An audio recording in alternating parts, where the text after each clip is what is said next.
podcast. I am your host, Brian Denis, and I'll be joined momentarily by my colleague, Eron from PWP Nation. This podcast is sponsored by PWP Nation. Without these guys, I would just be doing it by myself. So thank you for PWP Nation for hosting this podcast and giving us a platform to talk about the XFL. Big announcement today. We got the 8 cities that will play in the inaugural season. See, they're calling it the inaugural, but, we had that whole thing in 2001 that apparently we are not remembering.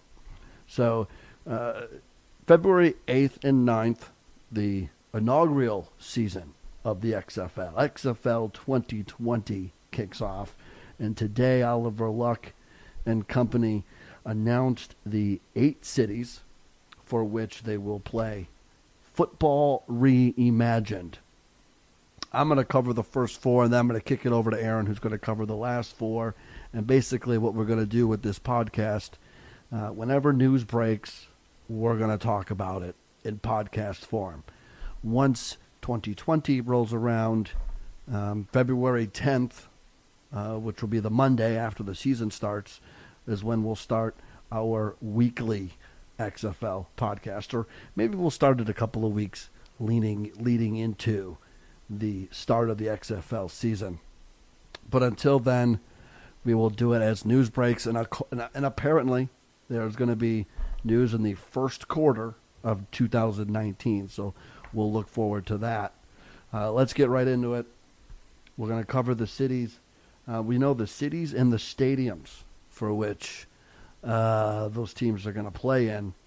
We don't have team names yet. That apparently will come in the beginning of the first quarter of 2019. So, first up, we're going to take it in alphabetical order. Like I said, I'll handle the top 4, and then I'll kick it over to the other side of the country, to Eron, who will cover the last 4. So, we'll start with Dallas being the first team. Now, Dallas's team is going to play in Globe Life Park, which is the new park that is built for the Texas Rangers. So the XFL team, the Dallas team, is going to play where the Texas Rangers play baseball.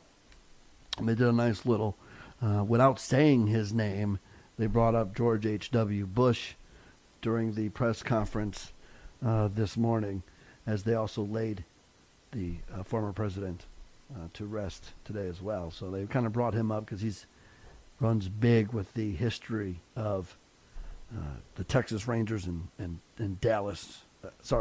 Texas just in general. So second, we're going to stick in Dallas, and the second team that is going to play in the XFL is Houston. And that Houston team is going to play at TDECU Stadium.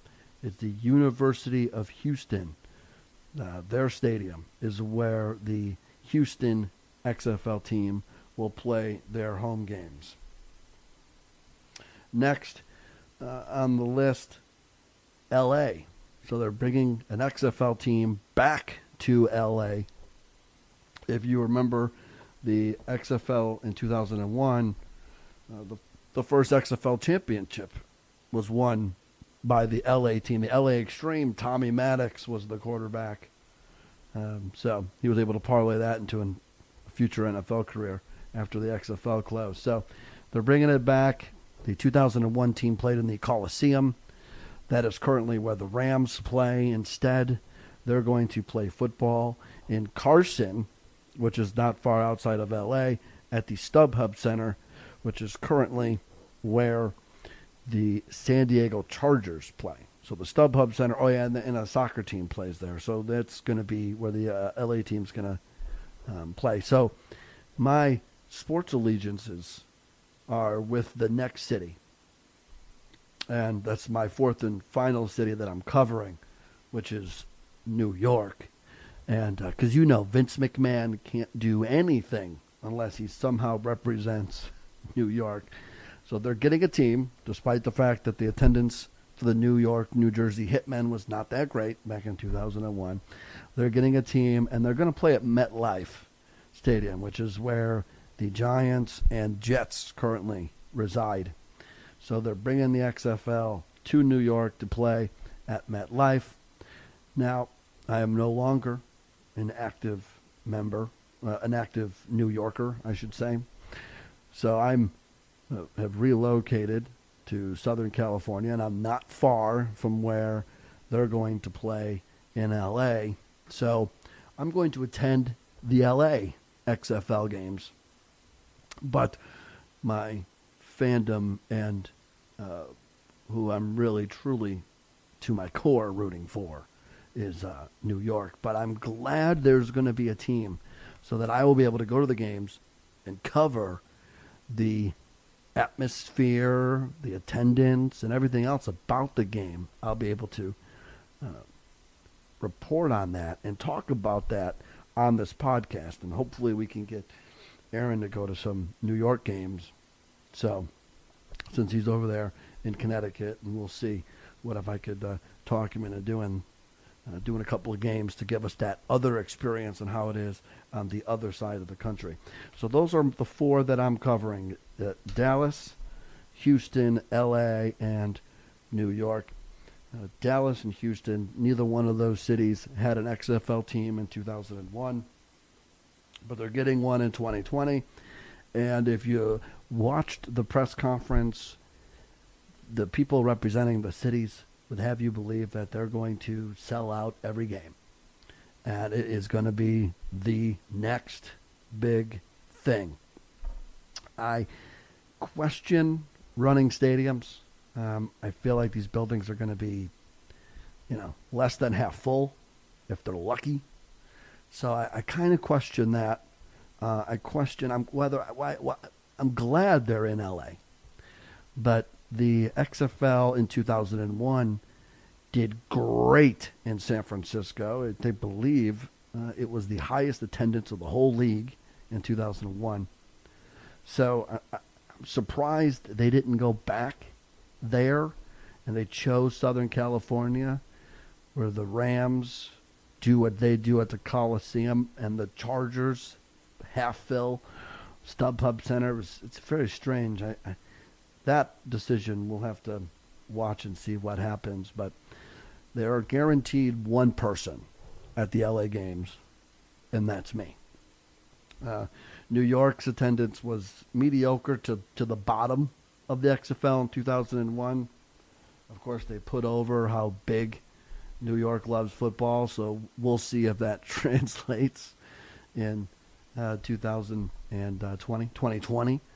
But those are my four. Those are the four that I'm covering. And like I said, we're going to bring this podcast anytime news breaks. It's going to probably break in the first quarter of 2019. My colleague Aaron's going to come and he's going to talk to you about the final four cities that make up the 8 teams that will be in the XFL in 2020.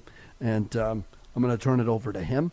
And we'll see you. I'll see you guys, and I'll be talking to you again as soon as further news breaks. So probably, like I said, first quarter of 2019.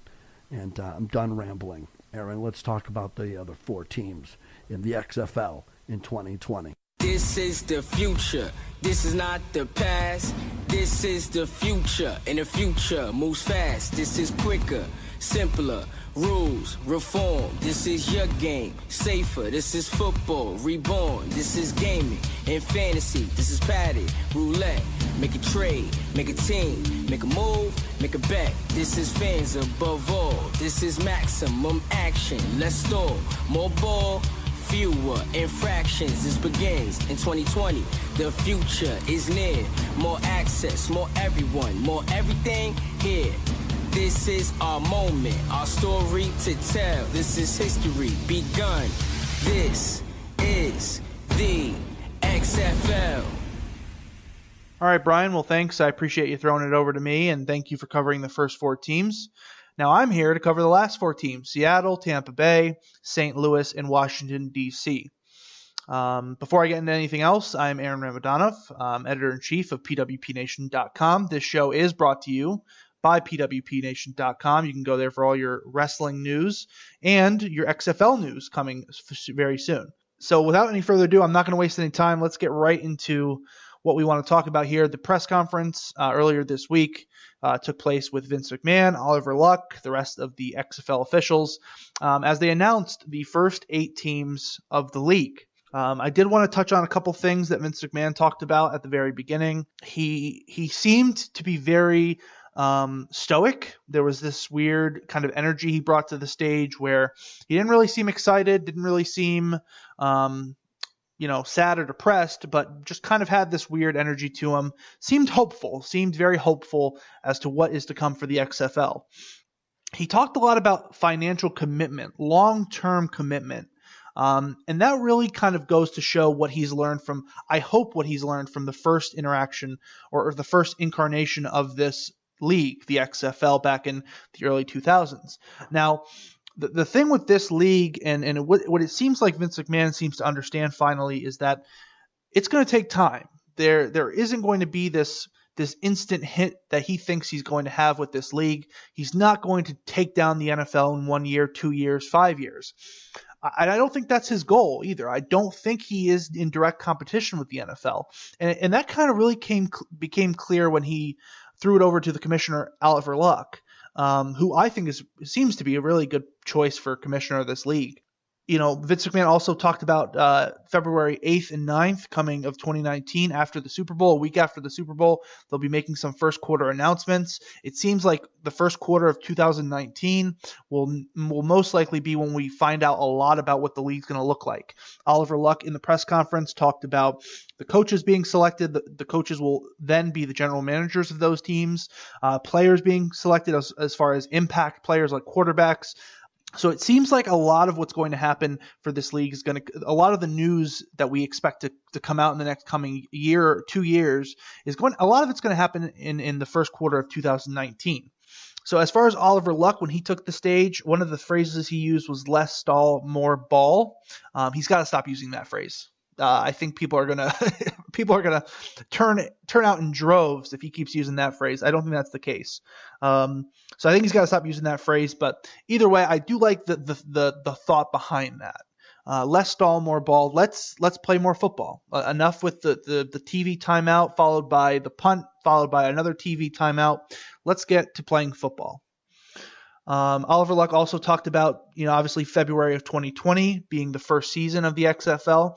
Said it was a complement to fall football, which I do love the approach they're taking with this league this time, where they're not looking to go into direct competition with the NFL. They know that the NFL is a $1 billion global superpower, or at least national superpower, and that they know it's not going to be taken down. The only people that are probably going to take that league down are themselves. And I think Oliver Luck's approach for this league to be a complement to fall football, when football is over, when the Super Bowl is over, we've crowned an NFL champion. Now here's some more football, and if you want more football, here we are. If you don't, then okay. But I like that they're rephrasing this, they're pushing this as a complement to fall football, not so much as a replacement, which I think is a really good idea from a marketing standpoint and a strategy standpoint. One thing that really caught my eye and what he spent a lot of the press conference talking about, Oliver Luck, was the Football Reimagined Committee. He kind of cornerstoned about 4 points. He said speed, meaningful on-field action, in-game flow, and safety are their big 4 priorities. Speed, meaningful on-field action, in-game flow, and safety. Now, some of the things he talked about, for example, in speed, he wants to kind of limit the play clock. One thing that really caught my ear was that he said that he wants to make these games 3 hours or less. That's huge. If you can get me a professional football game that flows nicely and I feel entertained and I don't feel like it's rushed or sloppy or anything like that, and you can get me in and out of there in under 3 hours, you sold me. You sold me on that. Now, whether that's going to happen or not is another question. When he talked about meaningful on-field action, he kind of really talked about kickoffs and punts, limiting TV timeouts and stuff like that. I think that's really important. And that kind of connects with in-game flow. He also talked about, again, timeouts and simplifying the rules. And then as far as safety, making it safer. And, one of the concerns I have is that in making this game safer and making it more safe for players, will that hinder some of the appeal of this league? Because I know for me, I like football because of the physicality, the strategic element of football, the team atmosphere of football. But one of the biggest and most important things is the physicality. People want the physicality. And I'm wondering how they're going to curtail it being really, really safe for the players and also really entertaining football. So that's going to be really interesting. I'm interested to see how he does that. He also mentioned a Texas Spring League in 2019. He talked about it being family friendly as far as pricing and atmosphere. So a lot of these tickets seem to be very, very cheap. I know you can put a $50 deposit on season tickets right now. And that's a really, really good idea for them. Just bust out these tickets, let people buy them, make them inexpensive. Whenever you're starting a new company, and let alone a professional football league, you want people at the arena. You want them to give you a chance. You want them to be able to let you show them what you have.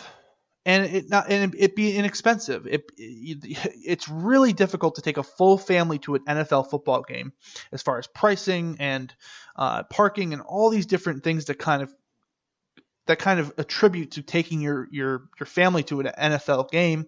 Making it affordable, making it family friendly could be a really big game changer for this league. He also talked about an XFL app coming out. Again, he talked about coaches, impact players, and other team officials being announced in the first quarter of 2019. He also talked about an XFL draft and a supplemental draft. He also talked about gambling and games. So he's trying. Oliver Luck was stating that he's trying to get games and gambling more entwined into the XFL, obviously legally, of course. And he said that 30 cities expressed interest in partnerships. And that was one of the key things I wanted to talk about this press conference, is that Vince McMahon and Oliver Luck seem to use this word partnerships, committed partnerships, a lot. And it seems to me that they're going to approach this league as a collective group of teams, instead of how in the current NFL landscape we kind of see these teams as separate entities. We see them as separate governing bodies of themselves. And from what Oliver Luck and Vince McMahon talked about, it seems like they're going to try and incorporate all these teams as a community of a company, of having all these teams be partners in this league. And I think that's smart. I think that's a good idea. And I think that kind of really kind of split some of the hairs for them as far as picking the cities. I think they really wanted cities that are going to be committed to the long-term game of this league and also being a partner with the league itself. And just really quickly on Oliver Luck, as the commissioner and CEO of this league, I think they really made a good choice. He seems polished. He seems knowledgeable. He seems personable. A lot of things about him I really liked, and I think he's a really good choice. I think he's the complete antithesis of Roger Goodell. I will let you know up front. I'm not a huge fan of Roger Goodell, even though I enjoy my NFL football and my New England Patriots. Go Pats! I am not a big fan of Roger Goodell, as you can imagine, being a Patriots fan. So I think Oliver Luck is a really, really good counterbalance to what you have Roger Goodell in the NFL. So let's break down the teams. We have 4 teams that I'm going to break down. Brian did a great job of breaking down Dallas, New York, Houston, and LA. First team I wanted to touch on is St. Louis. St. Louis will be getting a team at the Dome at America's Center, a really interesting venue for them. St. Louis is a city that I don't know too much about, to be honest with you, but I do know that they are starving for an NFL franchise, and they're going to get an XFL franchise instead.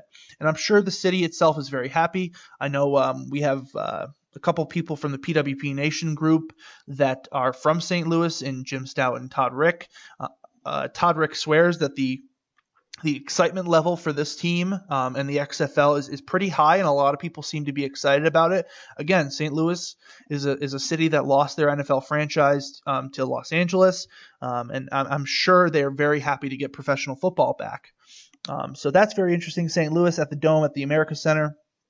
The next team I wanted to touch on was Seattle. They'll be playing at CenturyLink Field, where the Seattle Seahawks play, which is a very interesting thing. And a lot of these teams will be playing at their NFL cohorts or counterparts stadiums, which again kind of further solidifies the idea that the XFL isn't looking to be a competition. They're looking to be complementary to the NFL. So Seattle's a very interesting city to pick. I know Seattle loves their Seahawks. So it's going to be very interesting to see how they can kind of counterbalance that. A lot of these teams have very loyal fan bases to their NFL franchises. And I think Seattle's a good pick. I mean, I know Seattle could use some more sports teams. Obviously, with no NBA franchise, they just got their NHL franchise with the NHL expansion. So they're going to get 2 more professional sports teams, which is a really big thing for that city, I'm assuming. The next city that's getting a team is Tampa Bay. They'll be playing at Raymond James Stadium in Tampa Bay, where these Tampa Bay Buccaneers play as well. This one's questionable to me. And there are a couple questionable cities that when this first, and obviously Brian talked about Dallas and LA and New York and Houston. I have my concerns about LA, and I have my concerns about Tampa Bay. I think Tampa Bay is a really, it's hit or miss. It really is. I mean, if you can get fans in Tampa Bay to come out to see the XFL, I will really be surprised. They barely come out and see the Tampa Bay Buccaneers, even when they're a good team. Even when they were a good team earlier in the year, they've been known to have Tampa Bay has been known to have professional sports attendance issues. Just look at the Tampa Bay Rays. Look at the Tampa Bay Bucks. So this is going to be very interesting to me. I also think Raymond James Stadium is a humongous venue. I mean, a lot of these arenas, and we'll talk about Washington, D.C. in a little bit, but a lot of these venues are big venues, and I don't know if they're going to be able to fill these venues up. And I think it's going to hurt the product. And I'm just a little surprised, is all, that they decided to go with these grand venues, especially New York City doing MetLife Stadium. I think it's a little bit of I think they're shooting a little too high here. Because I think, and we see it with, I don't want to tie it back to professional wrestling, but we see it with Impact Wrestling where, you book bigger venues, but nobody comes in and shows up. So it looks like you have nobody at your venue. Where if you give me a more intimate, more closed arena or stadium, it looks fuller. It sounds louder. It just gives you a better atmosphere and environment. And I feel like the XFL will have a hurdle to jump over with some of these big venues. How many people are going to show up to those first games? And if the games aren't necessarily great, are they going to come back? And do you really want the XFL playing in MetLife Stadium with a few hundred people? And maybe a few hundred people is underselling how many people they're actually going to get, but we don't know. We don't know what the drawing ability is of the XFL yet. We don't know if people are going to give them a chance. So Tampa Bay is a little bit touchy with me. I'm not really sure if that was a great move, but again, I'm going to give it a chance. And if they can prove me wrong, I'll be happy to admit I'm wrong about Tampa Bay. And the last team that I'm going to cover here today is Washington, D.C. They'll be playing at Audi Field, brand new Audi Field in Washington, D.C. Really good pick here. I think Washington, D.C. was out of all the picks, out of all the cities they decided to go with, I think Washington, D.C. is a really good pick. And I think them and St. Louis, both of those are really, really smart picks. Washington, D.C. has a really underrated fan base of professional sports. And I think they're going to come out and see this team, especially at a new stadium. I just think they're going to. I think the fans in Washington, D.C. are very happy about an XFL team. So all four of these teams, or all four of these venues, I think are solid except for Tampa Bay. I think Tampa Bay was kind of a misstep. Again, I'm gonna reserve judgment until I actually see the drawing ability of the XFL in general and in Tampa Bay. So I wanted, before I sign off here, just quickly give my first thoughts about the XFL presentation. And one of the things that I've really noticed so far is there seems to be an incredible production value behind this league. And obviously with WWE's production value, they are praised for their ability to shoot professional wrestling really well. And a lot of these video packages today where, every time, if you watch the press conference, every time a new team was announced, they had this little quick, video package kind of piecing together the city. And then the representative of that city would come out and talk. Those video packages were really good. And it gave you a sense of what the city's about, gave you a sense of why it's important that football is coming to these cities. And I think one of the things that the XFL is going to be able to do really well is give the production value that the NFL doesn't have. And I'll be really interested to see how the XFL shoots these games and kind of the graphics and the strategy they'll have when presenting these games online or on TV. And I think the production value of this league is really going to supersede the NFL. And the NFL has already stolen a couple things from WWE in the way they shoot their games. A lot of those wide sweeping panel shots that they do, I've noticed that they've kind of taken that from WWE for the last couple of years. So I think the XFL is going to really have a leg up in the production value. Another quick thing I wanted to touch on is I think a lot of the success of this league is going to come by the leash that these fans give to this league. And what I mean by that is, one, how many people are going to come and see these games? How many people are going to invest time in another sports team or professional sports league? I don't know. I don't know the answers to that. One, once we find that out, how many people are going to be willing to invest time into it? Two, how long are they going to give the XFL to keep them? Now, that's going to be really key, because what we saw with the first incarnation of the XFL, those first week numbers were solid, and then it started to dissipate quickly. And with 2018, 2019, 2020, and the hypersensitive 24-hour news cycle generation that we are in right now, I don't know how long people are going to give this league to present them with good football and entertaining football and keep people invested in what's happening in the league and these players. And I'm just really interested to see how long people are going to give this league to prove it to them, to show them that this is a different league than what it once was. And a lot of it seems to be reborn. I was talking to Brian earlier before we recorded the podcast that it seems like they have their shit together. It seems like they've really thought this out. And, with the advisors they have, who have football experience, to a lot of the